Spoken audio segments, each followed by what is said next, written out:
હું ભીમ આર્મી ગુજરાત પ્રદેશ અધ્યક્ષ છું કમલેશભાઈ ધવલ.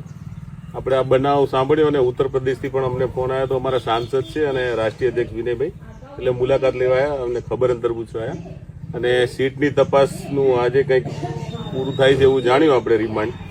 તો પછી રિમાન્ડ પૂરા થાય અને સીટમાં કંઈ નિવેડો ના આવે તો આપણે આગળ શું કરવું એ તો તમારે જ નક્કી કરવાનું, કારણ કે બધા તમારી સાથે છીએ. અમે ભીમ આર્મી ઉત્તર પ્રદેશ કે ગુજરાતમાં બધા આપની સાથે છે. ક્યાંય પણ લડતમાં આપણે પાછા પડવાનું છે નહીં અને અમારો સંપૂર્ણ ટેકો છે આપને.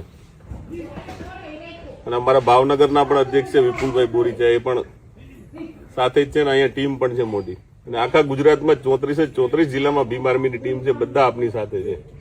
આપણે 2 દિવસની અંદર આનો કાંઈ તપાસ ચાલુ છે, કંઈ પણ કરવાનું થશે એટલે અમે લોકો તમને જાહેર કરશું. પછી જે કાંઈ આપણે મોટું આયોજન કરવાનું થાય તો અમે તમને જાણ કરશું. ચોક્કસ અમે તમારી સાથે જ છું બધી લડતમાં, બરાબર. ત્યાં સુધી તમને ન્યાય ના મળે ત્યાં સુધી અમે તમારી જોડે રહીશું બધી રીતે, તન મન ધન બધી રીતે તમારો સપોર્ટ